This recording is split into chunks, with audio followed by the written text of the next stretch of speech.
Social media മുഴുവൻ ഇപ്പോൾ പാറ്റകളെ കൊണ്ട് നിറഞ്ഞിരിക്കുന്നു. നാട്ടിൽ ഇപ്പോൾ പ്രധാന ചർച്ചാ വിഷയവും ഈ പാറ്റക്കൂട്ടങ്ങളാണെന്ന് പറയേണ്ടി വരും. വിവിധ രൂപത്തിലും ഭാവത്തിലുമുള്ള പാറ്റകളുടെ ചിത്രങ്ങൾ പങ്കുവയ്ക്കുന്ന കോക്രോച്ച് ജനതാ പാർട്ടി എന്ന ഇൻസ്റ്റാഗ്രാം പേജ് വളരെ ചുരുങ്ങിയ സമയം കൊണ്ട് തന്നെ രാജ്യത്തെ പല വമ്പൻ രാഷ്ട്രീയ പാർട്ടികളുടെയും പേടി സ്വപ്നമായി മാറിക്കഴിഞ്ഞു. അവൻ പ്രധാനമായും കാർന്ന് തിന്നാൻ ലക്ഷ്യമിട്ടേക്കുന്നത് രാജ്യം ഭരിക്കുന്ന ഭാരതീയ ജനതാ പാർട്ടിയെ തന്നെയാണ്. പേജ് തുടങ്ങി ചുരുങ്ങിയ ദിവസങ്ങൾ കൊണ്ട് തന്നെ BJPയുടെ ഇൻസ്റ്റാഗ്രാം പേജിനേക്കാൾ ഫോളോവേഴ്സ് ഉണ്ടായി എന്നത് ഞെട്ടലോടെയാണ് എല്ലാവരും കണ്ടത്. ജൻസികളെ കൂടെ നിർത്താൻ കഴിഞ്ഞതാണ് CJPക്ക് ഇത്രയും മൈലേജ് കൂടാൻ കാരണമായത്. CJPയുടെ ഇൻസ്റ്റാഗ്രാം പ്രൊഫൈൽ ഫോളോ ചെയ്യാനും അപ്ഡേറ്റ്സ് അറിയാനും ലക്ഷക്കണക്കിന് ആളുകളാണ് ദിവസവും ഒഴുകിയെത്തുന്നത്. രാജ്യത്തെ ജനങ്ങൾക്കിടയിലുള്ള നിരവധി പൊതുവായ വിഷയങ്ങൾ എടുത്തു കാട്ടുന്നതിലൂടെയാണ് CJP മുമ്പോട്ട് പോകുന്നത്. ഇത്തരത്തിൽ ഒരു കൂട്ടം ആൾക്കാർ ഒത്തുചേരുന്നതിൻ്റെ ഗുണവും ദോഷവും ചർച്ച ചെയ്യപ്പെടുന്നുണ്ട്. എന്തിനേറെ പറയുന്നു, CJPയെ എതിർക്കുന്ന കാര്യത്തിൽ BJPയിൽ പോലും രണ്ട് അഭിപ്രായമുണ്ട്. ചെറുപ്പക്കാരുടെ ശബ്ദത്തെ അടിച്ചമർത്താൻ ശ്രമിച്ചാൽ അത് നെഗറ്റീവ് എഫക്റ്റ് ഉണ്ടാക്കുമെന്നും അത് CJPക്ക് കൂടുതൽ ശക്തി പകരും എന്നൊക്കെ.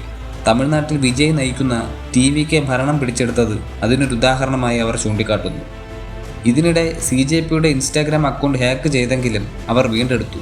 നേപ്പാളിലൊക്കെ ജൻസികൾ മൂലമുണ്ടായ കലാപവും ഭരണകൂടത്തെ അട്ടിമറിക്കുന്നത് പോലുള്ള പ്രവണതകളും CJPയെ പോലുള്ള കൂട്ടായ്മകളുടെ ദൂഷ്യവശങ്ങളായി ചിലർ ചൂണ്ടിക്കാട്ടുന്നു.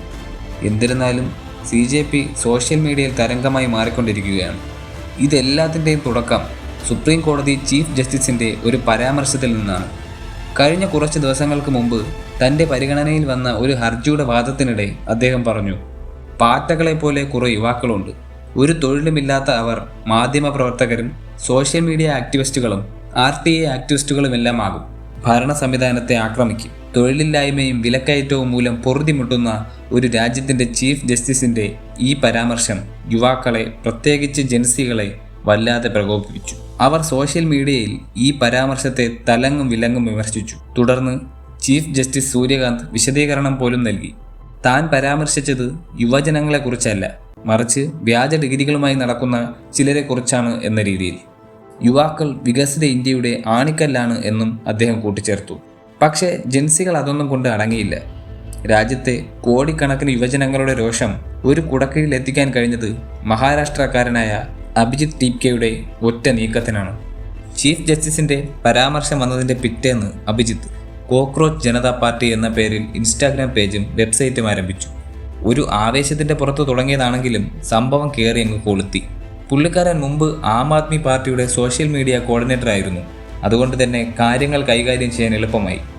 CJP ചുമ്മാ അങ്ങ് സോഷ്യൽ മീഡിയ തൂക്കാൻ വേണ്ടി മാത്രം വന്നതല്ല. അവർക്ക് കൃത്യമായ അജണ്ടകളും മാനിഫെസ്റ്റോയുമുണ്ട്. ആദ്യത്തെ അജണ്ട തന്നെ ചീഫ് ജസ്റ്റിസുമാർക്കുള്ള പണിയാണ്. CJP അധികാരത്തിലെത്തിയാൽ ഒരു ചീഫ് ജസ്റ്റിസിനും വിരമിക്കൽ ആനുകൂല്യമായി രാജ്യസഭാ സീറ്റ് നൽകില്ല. 2. അർഹരായ ഒരാളെയെങ്കിലും വോട്ടർ പട്ടികയിൽ നിന്നും നീക്കിയാൽ മുഖ്യ തെരഞ്ഞെടുപ്പ് കമ്മീഷണറെ UAPA ചുമത്തി അറസ്റ്റ് ചെയ്യും. പൗരൻ്റെ വോട്ടവകാശം നിഷേധിക്കുന്നത് ഭീകരപ്രവർത്തനത്തിന് തുല്യമായ കുറ്റമാക്കും. 3. പാർലമെൻറ്റിലെ നിയമസഭകളിലും സ്ത്രീ പ്രാതിനിധ്യം 50% പാർലമെൻറ്റിലെ നിലവിലുള്ള അംഗസംഖ്യ വർദ്ധിപ്പിക്കാതെ ഇത് നടപ്പിലാക്കും. മന്ത്രിസഭയിലും 50% വനിതാ സംവരണം നടപ്പിലാക്കും. 4. അംബാനിയുടെയും അദാനിയുടെയും ഉടമസ്ഥതയിലുള്ള എല്ലാ മാധ്യമ സ്ഥാപനങ്ങളുടെയും ലൈസൻസ് റദ്ദാക്കും. അത്തരം മാധ്യമങ്ങളിലെ ആങ്കർമാരുടെ ബാങ്ക് അക്കൗണ്ടുകളെ കുറിച്ച് അന്വേഷണം നടത്തും. 5. MPയോ MLAയോ കൂറുമാറിയാൽ 20 വർഷത്തേക്ക് തിരഞ്ഞെടുപ്പിൽ മത്സരിക്കാനോ അധികാര പദവികൾ വഹിക്കാനോ അനുവദിക്കില്ല. ഇതൊക്കെയാണ് അജണ്ട.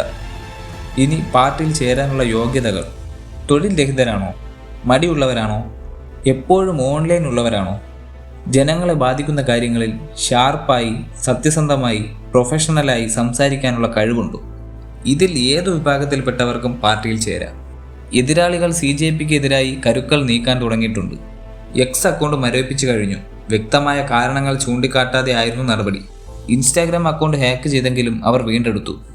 ആം ആദ്മിയുടെ പുതിയ രൂപത്തിലുള്ള വരവാണെന്നും മറ്റു ഭീകരവാദ സംഘടനകളുമായി ബന്ധമുള്ളവരാണെന്നും ആക്ഷേപങ്ങളും തുടങ്ങിയിട്ടുണ്ട്.